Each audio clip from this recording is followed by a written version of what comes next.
हनुमान जी रावण संवाद। मेघनाथ द्वारा राज्यसभा में लाए जाने पर हनुमान जी रावण से कहते हैं, राजमत से तुम्हारी पूरी दृष्टि ढक गई है, तुम अंधे हो रहे हो, क्योंकि तुम श्री जानकी जी को हरण करके ले आए और अब महाराज श्री रघुनाथ से अकारण शत्रुता कर रहे हो। रावण, अब भी तुम श्री रामचंद्र जी का रहस्य, उनका महात्म्य नहीं जानते, अपनी ही बुद्धि और बल के अनुसार व्यवहार करते हो और कठिन पाप करने का बुरा अभ्यास नहीं छोड़ते। अब श्री रामचंद्र जी के यहाँ आए बिना मैं तुमसे क्या कहूँ? अब तक मैं क्या कह आया हूँ? अब तक तो मैंने कुछ कहा या किया नहीं। प्रभु के आने पर तुम मुझे, मेरे पराक्रम को जान सकोगे। ये सुनकर रावण बोला, ये वानर बड़ा ढीठ है, समझकर बात नहीं कहता। विभीषण मुझे मना कर रहे हैं, नहीं तो मैं इसे लात मारता। अरे हनुमान, तू है कौन? लंका में कैसे आ गया? यहाँ पृथ्वी और आकाश में सर्वत्र राक्षस पहरा देते हैं, तू जीवित कैसे रह सका?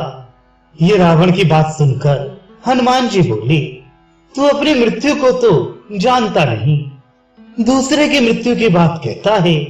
अभी श्री रामचंद्र जी यहाँ आ जाएंगे और लंका को ध्वंस कर देंगे।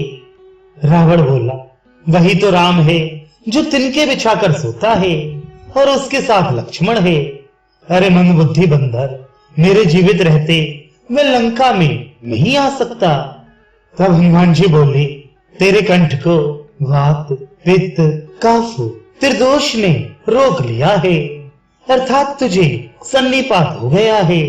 इसी से व्याकुल होकर तू पागलों के समान अटपटी बातें कह रहा है। श्री राम की एक ही बाण से सब राक्षस भस्म हो जाएंगे। रावण के कठोर वचन सुनकर हनुमान जी ने दीर्घ श्वास लेकर किलकारी मारी। उनके ओंठ फड़कने लगे, हाथों से अपना सिर क्रोध से पीटने लगे। राक्षसी सेना के अनेक दल उनके पास उन्हें घेरे थे। तब रानी मंदोदरी प्रार्थना करने लगी कि हे असुरों के स्वामी, सुनो, श्री सीता जी को प्रभु को दे दो, अन्यथा 20 भुजाओं से रहित हो जाओगे। पत्नी की बात सुनकर रावण गरजा, ये क्यों बोली? सेना में ये आई क्यों कि यहाँ आकर ऐसी बातें कहती है? मंदोदरी चुप हो गई, किंतु श्री पवन कुमार को बंधन में पड़ा देखकर बार बार पश्चाताप करने लगी।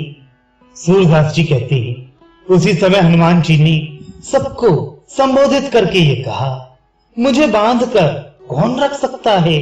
मैं श्री रघुनाथ को यहाँ ले आऊंगा। श्री हनुमान जी रावण से कह रहे हैं, मैं श्री जानकी नाथ का सेवक हूँ, तुझे देखने के लिए यहाँ आया हूँ।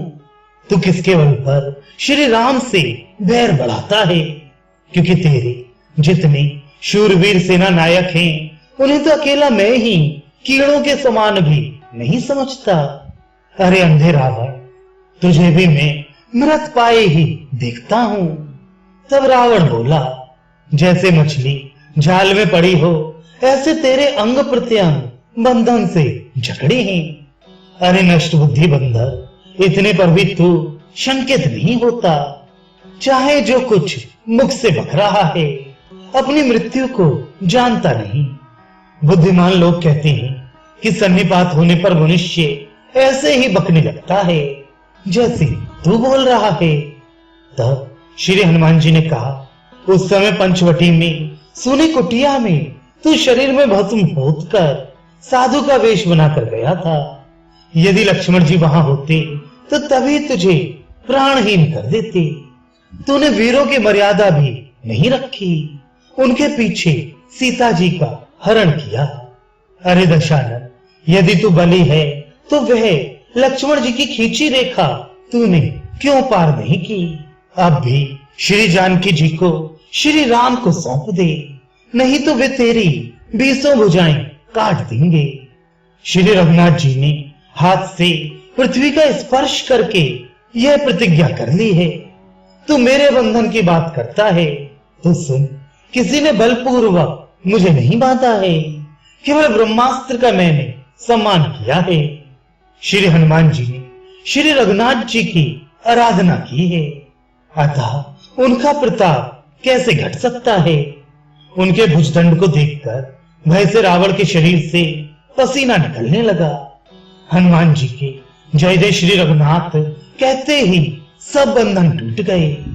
उनके बल को देखकर मेघनाद का अपने बल का गर्व दूर हो गया। सूरदास जी कहते हैं, स्वयं संकुचित होकर छोटा रूप बनाकर हनुमान जी बंधन से अलग हो गए।